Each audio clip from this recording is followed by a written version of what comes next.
नमस्कार, बहुत बहुत स्वागत है आपका। मैं हूं आपके साथ प्रशांत पांडे। अगले हफ्ते की तैयारी में आज हम बात करने वाले हैं कि आखिर पूरे हफ्ते जो है वो बाजार ने किस तरह का प्रदर्शन किया। जी हां, पूरे हफ्ते के बाजार को हम एनालाइज करेंगे। इसके साथ ही हमारे साथ एक्सपर्ट भी जुड़ेंगे और उनसे भी अलग अलग सेक्टर पर हम चर्चा करेंगे। अगले हफ्ते आखिर कहां रखनी है नजर, किस तरह के मौके बन सकते हैं। अब जरा हम पूरे हफ्ते को देखें अगर, तो कह सकते हैं कि आईटी सेक्टर जो था उसने जबरदस्त परफॉर्मेंस दी और इस आईटी सेक्टर को हम ये कह सकते हैं कि सेक्टर ऑफ द वीक जो है वो इस बार इंडेक्स में रहा। जबरदस्त प्रदर्शन यहां पर आईटी स्टॉक्स का नजर आया। और इसके साथ अगर हम बात करें बाकी जो इंडेक्स हैं उनमें ऑटो एंसिलरीज में भी तेजी नजर आई और ये तेजी तो आगे भी जारी रहने के संकेत मिलने शुरू हो गए हैं। इन सब में लीड इन किया रियल्टी स्टॉक्स ने भी काफी बेहतर संकेत लगातार दिख रहे हैं। बहुत सारी रिपोर्ट्स को ने इन रियल्टी स्टॉक्स को सपोर्ट किया। निफ्टी मिड कैप की बात करें तो 52 हफ्ते का हाई इस हफ्ते उसने छुआ और मेटल्स जो हैं वो भी पूरे हफ्ते एक्शन में रहे। लगातार 3 हफ्ते से रियलिटी स्टॉक्स में भी तेजी नजर आई। गोदरेज, सनटेक रियल्टी, बहुत सारे ऐसे स्टॉक्स रहे जहां पर अच्छी खासी रैली हमने देखी। इन सब में फार्मा और हेल्थ केयर भी शामिल हुए। हालांकि निफ्टी पीएसयूज में हमें लॉसेस नजर आए। जो रैली हमने लगातार देखी उसमें बहुत सारे स्टॉक्स में इस बार जो है वो जो कमजोरी है वो साफ तौर पर नजर आई। वहीं आयशर मोटर्स में अच्छा खासा गेन दिखाया, जैसे हमने ऑटो एंसिलरीज की बात की। पावर ग्रिड स्टॉक्स थे वहां पर जो है वो कमजोरी नजर आई। इसके अलावा फर्टिलाइजर हो, डिफेंस स्टॉक्स जो रहे उन्होंने भी इस हफ्ते अच्छा प्रदर्शन रहा उनका। लेकिन अगले हफ्ते बाजार में कहां मौके रहेंगे और बाजार पर रणनीति क्या बनानी चाहिए, इसके बताने के लिए हमारे साथ जुड़ गए हैं जेएम फाइनेंशियल सर्विसेज के अक्षय पी भागवत और हेज के राहुल घोष। आप दोनों का बहुत बहुत स्वागत। सबसे पहले जो है सबसे पहले मैं राहुल आपके पास आना चाहूंगा। हफ्ता जो था अगर हम कहें कि IT stocks stock of the week रहे, जबरदस्त एक्शन हमें नजर आया एक लंबे अरसे बाद। अब यहां से अब अगले हफ्ते का प्रोजेक्शन शुरू हो जाता है। क्या देखते हैं आईटी काउंटर्स में, या आपका ब्रॉडर व्यू क्या है? तो पहले आईटी से शुरू करता हूँ। आईटी मैं कई बार कह चुका हूँ कि एक बेयर मार्केट से निकल रहा है, और अगर 1-2 साल का नजरिया आप किसी दर्शक के पास है तो आईटी स्टॉक्स अक्यूमुलेट करना बहुत ही सेंसिबल आइडिया रहेगा। निफ्टी और बैंक निफ्टी की अगर आप खास बात करें तो निफ्टी का ये जो बेस बन रहा है ना 19,000 से 19,200, 19,200 से अभी 19,300 पे है। बैंक निफ्टी जो लगाड़ रहा है, और एक कारण ये है निफ्टी का ऊपर नहीं जा पाना क्योंकि बैंक निफ्टी हमेशा लगाड़ रहा है। बैंक निफ्टी भी आज एक बहुत ही बुलिश कैंडल 20 डे ईएमए के पास बना के क्लोज हुआ है। 45,200 है लेवल बैंक निफ्टी का, हमें नोट करना चाहिए। अगर 45,200 के ऊपर क्लोज होता है बैंक निफ्टी में आपको एक अच्छा सा रैली देखने को मिलेगा और वो निफ्टी को भी सपोर्ट करेगा। पर जब तक 45,200 क्रॉस नहीं करता है बैंक निफ्टी, तब तक ये साइडवेज मूवमेंट कंटिन्यू करेगा। ये जो करंट अपमूव आज शुरू हुआ है बैंक निफ्टी में, उसमें मोमेंटम नजर आ रहा है क्योंकि वॉल्यूम्स भी है और कैंडल क्लोजिंग भी बहुत पॉजिटिव है। सो दिस मूव मेरे ख्याल से बैंक निफ्टी को 45,200 के ऊपर ले जाना चाहिए, आज का जो मूव शुरू हुआ है। बिल्कुल। अक्षय, आपकी क्या राय होगी? अगले हफ्ते में बाजार को किस ओर देख रहे हैं, कहां रखनी होगी नजर? नमस्कार प्रशांत जी और सारे दर्शकों को नमस्कार। पहले निफ्टी की अगर आज बात करें तो लास्ट 1 आवर में जो एक्सप्लोसिव मूव दिखा वो काफी मजबूती दिखा हमको दोनों निफ्टी और बैंक निफ्टी में। तो स्पेशली आज जहां क्लोज हुआ है निफ्टी, वो निफ्टी के ऊपरी स्तर पे क्लोज हुआ है। जो अब अगर 7 दिन का ट्रेड एनालाइज करेंगे, जो गए हफ्ते में आप देखेंगे, तो अपर एंड ऑफ द बैंड जो था वो था करीबन 19,560 570 का। तो ऑल्दो हम 590 तक गए ऊपर, पर क्लोजिंग अराउंड 560 570 तक रहा है। बहुत मजबूती की क्लोजिंग है। अभी हम देखेंगे कि सोमवार को कैसे ओपन होता है और यहाँ से एक ब्रेकआउट हमें निफ्टी में देखने को मिलता है कि नहीं। जिस तरह से डेरिवेटिव का पोजीशनिंग है, तो 19,300 19,400 यहाँ की पुटों में ये आने वाले वीकली एक्सपायरी में काफी सारी राइटिंग की पोजीशंस देखने को मिली है। और जो 19,500 के स्तर पे काफी स्ट्रॉन्ग कॉल राइटिंग का जो रेजिस्टेंस था, वहां पे हमें लास्ट 1 आवर में स्ट्रॉन्ग अनवाइंडिंग देखने को मिली है, जिसका मतलब निकलता है कि जो रेजिस्टेंस है ऊपर की स्तर 19,700 और 20,000 तक ये शिफ्ट होते हुए दिख रहा है। तो जाहिर सी बात है, बहुत मजबूती है। मंडे को ओपनिंग क्लियर कर देगा। अगर गैप अप हो जाए या पॉजिटिव क्लोज ओपनिंग रहे तो बेझिझक हमें बाय करके ही चलना है। ऊपर में निफ्टी के टारगेट हमारे बनेंगे, पहले 19,700 की और सेकंड टारगेट 19,950 की। ठीक है। राहुल जी, ऐसा बाजार जब हम देखते हैं कि एक अच्छी खासी रैली दिखाता है और बीच बीच में हमें मुनाफा वसूली भी देखने को मिलती है, ऐसे में निवेशकों के लिए एक जागरूकता बड़ी इंपॉर्टेंट हो जाती है। उनको कहीं ना कहीं बेसिक्स की ओर लौटना चाहिए। ऐसे निवेशकों को क्या सलाह देंगे जो जो इस तरह के बाजार से पहली बार वाकिफ हो रहे हैं? तो एक्चुअली ये कंपैरेटिवली इजियर बाजार है, क्योंकि हर हर एक दो दिन बाजार डिप दे रहा है और डिप के बाद रैली कर रहा है। तो जो लोग नए निवेश कर रहे हैं उनको एक्चुअली थोड़ा सा आसानी होगा ट्रेड करने में या इन्वेस्ट करने में, क्योंकि 200 पॉइंट का डिप देता है या 150 पॉइंट का डिप देता है मार्केट और फिर से ऊपर चला आता है। प्रॉब्लम शुरू होगा जब इतना बड़ा रैली के बाद, लेट्स से अराउंड 19,700-800, जहां पे हम एक्सपेक्ट करें ये रैली थोड़ा सा फिजल आउट हो सकता है 20,000 के आसपास। और जो करेक्शन होगा, टाइमिंग ऑफ दैट करेक्शन वो ठीक से पकड़ पाएंगे कि नहीं। और जब विक्स उठना चालू होगा, विक्स अभी भी बहुत लो है और ज्यादा दिन इस लो पॉइंट पे सस्टेन नहीं कर सकता है विक्स। और जब विक्स बढ़ना शुरू होगा 13-14 के ऊपर, तब और ज्यादा चैलेंजिंग हो जाएगा मार्केट। अभी तो फिलहाल थोड़ा सा इजी रहेगा उनके लिए निवेश करने में। अब अक्षय, रियलिटी स्टॉक्स पर ज़रा हम फोकस करना चाहेंगे। चाहे हम सनटेक रियलिटी को देखें या बाकी स्टॉक्स को भी देखें, एक एक एक ज़बरदस्त मूव यहाँ पर नज़र आया और इसके साथ ही एक तरह की एक फोकस भी बन रहा है, क्योंकि बहुत सारी खबरें आ रही हैं जो सपोर्ट कर रही हैं। पिछले 6 महीनों का जो आंकड़ा आया है रियल एस्टेट का, वो भी ये कहता है कि साहब जो घरों की बिक्री है उसमें तेजी आई है। पिछले 15 सालों से ज्यादा इस बार तेजी नजर आ रही है। ये भी कहा जा रहा है कि ये आगे भी जारी रहेगा। जो अनसोल्ड इन्वेंट्री का सेक्शन है वो भी धीरे धीरे अब कम होता हुआ नजर आ रहा है। हालांकि अनसोल्ड इन्वेंट्री होना अपने आप में बाजार की डिमांड को दिखाता है। किस तरह से इस पर व्यू बनता हो नजर आ रहा है? तो रियलिटी इंडेक्स की मैं अगर बात करूं और इसका मैं अगर प्राइस पैटर्न स्टडी करूं चार्ट्स में, तो हम करीबन ऑलमोस्ट वो रेजिस्टेंस पॉइंट के करीब आ रहे हैं, जो अगर देखा जाए तो करीबन यहाँ से एक 4 to 5% की दूरी पर है। तो यहाँ से और मजबूती है। स्टॉक ये मोमेंटम ड्रिवन मार्केट है, तो यहाँ पे जो तेजी मिलेगी आपको जल्दी, बहुत बड़ा मूव शॉर्ट टर्म में देखने को मिलेगा। पर क्योंकि हालांकि हम एक क्रूशियल रेजिस्टेंस की ओर हम पहुंच रहे हैं, तो हम एडवाइस करेंगे दर्शकों को कि यहाँ पे थोड़ा मुनाफा वसूली लेना बहुत जरूरी है इन स्टॉकों में, क्योंकि they have been over stretch beyond a certain limit. तो एक बार यहाँ पे आप प्रॉफिट अपना बुक कर लीजिए। थोड़ा वेट एंड वॉच करना जरूरी है, क्योंकि ये स्तर काफी ओवरबॉट है रियलिटी सेक्टर के लिए। तो ट्रेडिंग के लिए थोड़ा आप वेट एंड वॉच कीजिए। तो अगर अच्छे मुनाफे में है तो आप बुक कर लिए उसको, और जो अगर ऑल टाइम हाई के आसपास आए तो वहां पे हम एक बार वापस रिवाइज करके देखेंगे कि वहां पे ब्रेकआउट होगा कि नहीं है सेक्टर। बिल्कुल बिल्कुल। तो ये राय बनती हुई नजर आ रही है।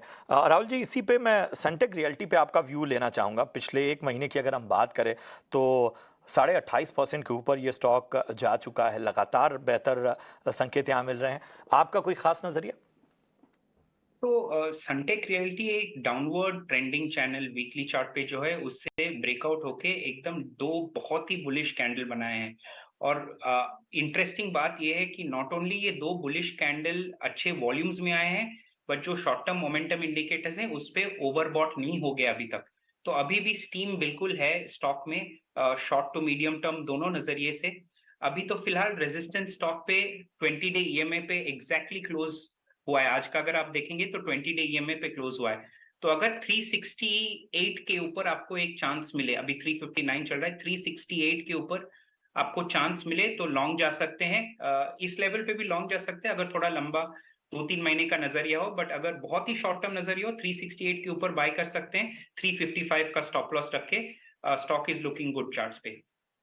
तो ये एक खास नजरिया बनता हुआ इस वक्त राहुल जी का। अक्षय, मिड कैप अगर हम देखें तो निफ्टी मिड कैप में भी जो है वो हमें मोमेंटम देखने को मिला, और इन सब के बीच में जो है वो हमने देखा कि स्मॉल कैप में भी हमें बेहतर संकेत देखने को मिले। कोई खास राय निफ्टी मिड कैप को लेके? तो आप मिड कैप इंडेक्स अगर आप देखें तो अभी आप वेडनेसडे को भी इस पे एनएससी ने वीकली एक्सपायरीज लॉन्च करा है। तो यहाँ पे भी ट्रेडिंग जो है वीकली के हिसाब से अगर देखा जाए बहुत इसमें एक्टिविटी सिग्निफिकेंट पिकअप होते हुए देख रहे हैं हम गए 3 से 4 हफ्तों से। तो अगर मैं सेक्टर को देखूं तो ये काफी ओवरबॉट है ट्रेडिंग पैरामीटर्स पे। पर ये हम ऐसे वाले मार्केट में है जहां पे मोमेंटम के साथ रहना बहुत जरूरी है। तो आपका जो मार्केट है ओवरबॉट रह सकता है कुछ दिनों के लिए, पर अगर ओवरबॉट करके हम इसमें रुक गए और कुछ ट्रेड न ले तो बहुत बड़ा जो मूव रहता है ये फेज में वो हम मिस आउट कर सकते हैं। तो बी विद द फ्लो, जहां तक स्टॉक्स में मोमेंटम मिल रहा है उसमें हमें रहना जरूरी है। ट्रेडिंग वाला मार्केट है जहां जहां तक मुझे समझ में आ रहा है। इन्वेस्टमेंट अगर आपको करना है ये स्तर पे तो थोड़ा वेट एंड वॉच का हम एडवाइस करेंगे। बाकी ओवरबॉट है एज अ सेक्टर अगर देखा जाए, और आइडियल कंडीशन रहेगा कि थोड़ा इसमें अगर कूलिंग देखने को मिले 3 to 4% वाली एटलीस्ट मिनिमम, तो फिर हम कहाँ जाके एक स्टेबिलिटी पे इसमें इन्वेस्टमेंट के लिए सोच सकते हैं।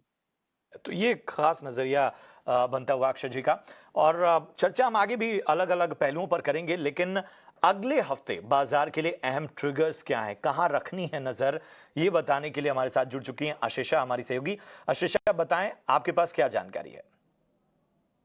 जी हाँ, सबसे पहले ग्लोबल क्यूज की बात करते हैं तो यूनाइटेड स्टेट्स से इनिशियल जॉबलेस क्लेम्स का डेटा और रिटेल सेल्स का डेटा आता हुआ नजर आएगा, जिसके चलते यूएस के मार्केट्स पर इम्पैक्ट देखने को मिल सकता है।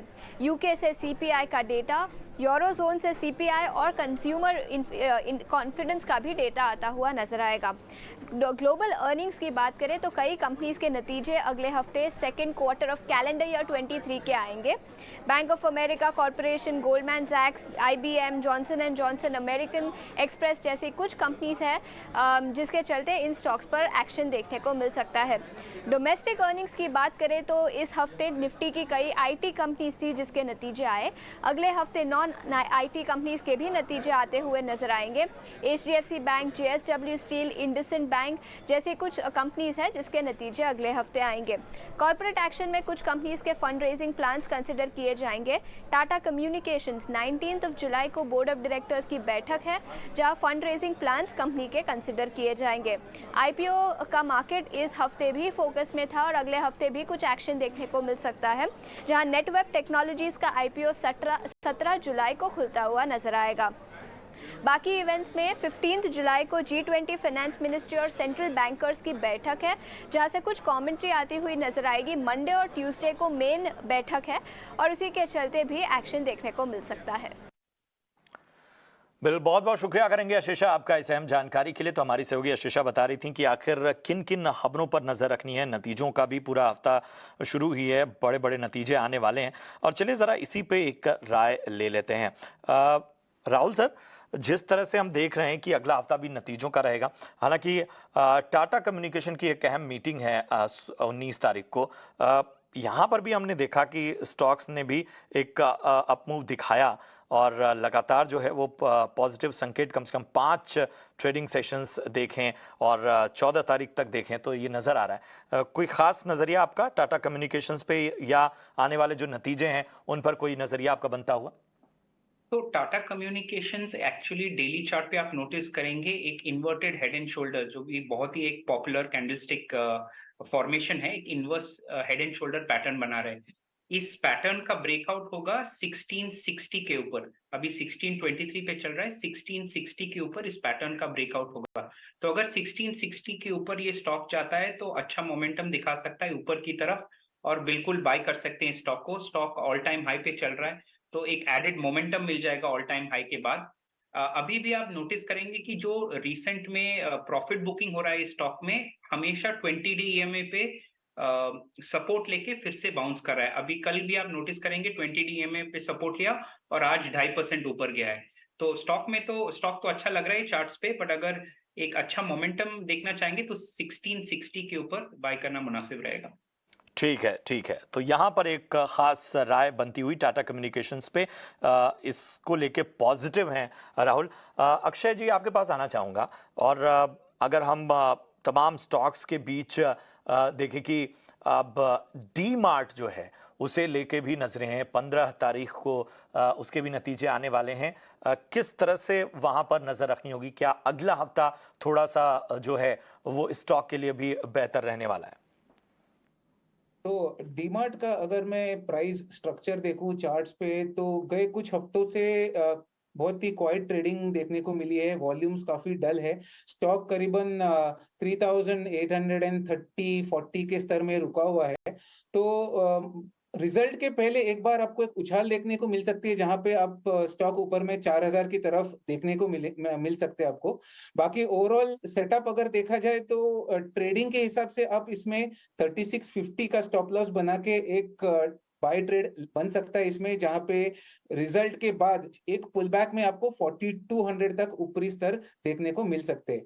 तो ट्रेडिंग के लिए बाय कीजिए। बाकी अगर आप थोड़ा मीडियम या लॉन्ग टर्म देखेंगे तो अभी तक चार्ट में ऐसा कोई बड़ा ट्रिगर नहीं दिख रहा है कि कोई एक्सप्लोसिव मूव हो। तो 4200 तक अपसाइड है। 3650 का स्टॉप लॉस बना के आप रिजल्ट प्ले के हिसाब से बाय कर सकते हैं। तो ये डी मार्ट पर रहा है एवेन्यू सुपरमार्ट। चलिए बढ़ते हैं आगे। 17 जुलाई को एलटीआई माइंड ट्री के नतीजे आने वाले हैं। नतीजे कैसे रह सकते हैं ये बताने के लिए हमारी सहयोगी अनिशा जैन जुड़ चुकी है। अनिशा, बताएं क्या कहते हैं अनुमान? जी हाँ, एलटीआई माइंड ट्री की बात करें तो ये पहला मौका होगा जब कंपनी निफ्टी 50 में जुड़ने के बाद नंबर्स अनाउंस करेगा, तो काफ़ी इंटरेस्ट है। बट नंबर्स इटसेल्फ थोड़े बिनाइन और म्यूटेड होंगे उनकी पहले के परफॉर्मेंस के मुकाबले। अगर डॉलर रेवेन्यू की बात करें, ग्रोथ एक्सपेक्टेड है 0.6%। रुपी रेवेन्यू में ऑलमोस्ट 1% का ग्रोथ एक्सपेक्ट कर रहे हैं एंड कॉन्स्टेंट करेंसी में भी 0.6% ग्रोथ का एक्सपेक्टेशन है। कंपनी ने पहले ही बोला था कि इस साल का स्टार्टिंग थोड़ा सॉफ्ट रहेगा, तो Q1 का एक्सपेक्टेशन इसलिए थोड़ा म्यूटेड है, लेकिन आगे चल के रिकवरी की उम्मीद है। BFSI सेगमेंट भी थोड़ा स्लो रहा है, तो वो इम्पैक्ट आएगा नंबर्स में। हाईटेक अभी तक वीक था, बट मैनेजमेंट ने हिंट किया था कि लो बेस पे हो सकता है इंप्रूवमेंट हो। देखते हैं कि हाईटेक का परफॉर्मेंस कैसा रहता है।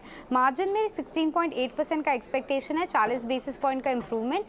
वो बिकॉज लास्ट क्वार्टर में मर्जर कॉस्ट आया था, वो इस टाइम नहीं होगा, तो उसका इंप्रूवमेंट आएगा। प्लस मर्जर्स की जो सिनर्जीज है वो आना शुरू हो जाएंगी। पैट की बात करें तो वो 7% हायर हम एक्सपेक्ट कर रहे हैं, क्लोजर टू 1200 करोड़ रुपीज़। सबसे ज़रूरी रहेगा मैनेजमेंट का कमेंट्री आगे चल के, एंड क्या वो डबल डिजिट ग्रोथ FY24 का मेंटेन करते हैं या नहीं, बिकॉज डिमांड बहुत ही अनसर्टेन है। हमने कमेंट्री सुनी है TCS, HCL टेक, विप्रो से, सब ने वीकनेस और अनसर्टनिटी की बात की है। तो इसके चलते क्या वो डबल डिजिट ग्रोथ मेंटेन करते हैं या नहीं, वो क्रिटिकल रहेगा। शुक्रिया करेंगे अनीशा। और एलटीआई माइंड ट्री पर एक क्विक नज़रिया ले लेते हैं। राहुल, कोई ख़ास नज़रिया आपका बनता हुआ थोड़ा संक्षेप में आपसे जानकारी चाहेंगे, क्योंकि समय कम है, हमें वीआईपी स्टॉक्स पे भी आना है। तो एलटीआई माइंड ट्री का चार्ट अच्छा लग रहा है अभी शॉर्ट टर्म में। आज भी आप नोटिस करेंगे एक बुलिश हैमर पैटर्न बना है, और जो पैटर्न बनाया है 4% का जो अपमूव आया है वो बेहतरीन वॉल्यूम्स में आए हैं। तो स्टॉक में लॉन्ग बने रह सकते हैं, और न्यू लॉन्ग भी इनिशिएट करना चाहे तो बिल्कुल कर सकते हैं। एक रेजिस्टेंस पॉइंट है 5200 5250, उस बैंड में, पर तब तक लॉन्ग जा सकते हैं 2-2.5% मूव के लिए। नज़रिया एलटीआई माइंड ट्री पे राहुल जी का। और चलिए अब जैसा हमने आपसे वादा किया, बारी है हमारे खास सेगमेंट वीआईपी शेयर्स की।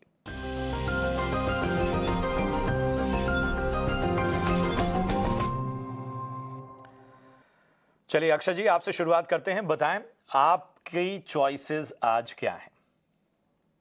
तो जी में अगर आप देखें, जी एंटरटेनमेंट में आज बहुत ही एक एक्सप्लोसिव प्राइस मूव देखने को हमें मिला है। हालांकि ये स्टॉक हमेशा न्यूज से घिरा हुआ रहता है और न्यूज फ्लो डिपेंडेंट वाला स्टॉक है, पर हमारा मानना है कि यहाँ पे ये स्टॉक ने 180 के लेवल पे एक बेस बना चुका है स्टॉक, और यहाँ से उसको ऊपर ही चलना है आने वाले 1 से 1.5 महीने के लिए। तो 180 का बेस है, एक ब्रेकआउट हो चुका है, और यहाँ से आपको जल्द ही 1 से 1.5 महीने में आपको 245 से 250 तक ऊपर के स्तर देखने को मिल सकते हैं।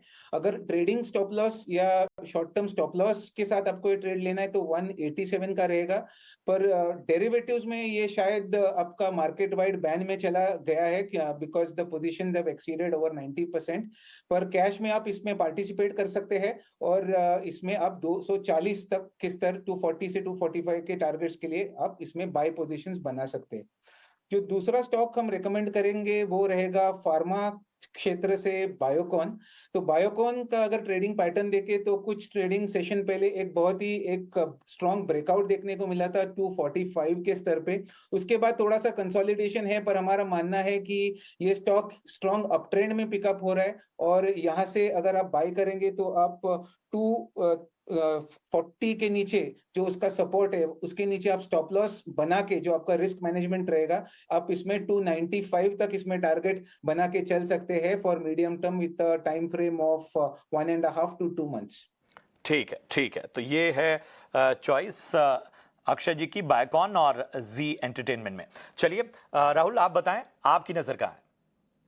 तो दो शेयर्स M&M फाइनेंस और फेडरल बैंक, एक शॉर्ट टर्म के लिए होगा, एक थोड़ा सा मीडियम टर्म के लिए होगा। फेडरल बैंक शॉर्ट टर्म के लिए है, करंट मार्केट प्राइस पे लॉन्ग इनिशिएट कर सकते हैं।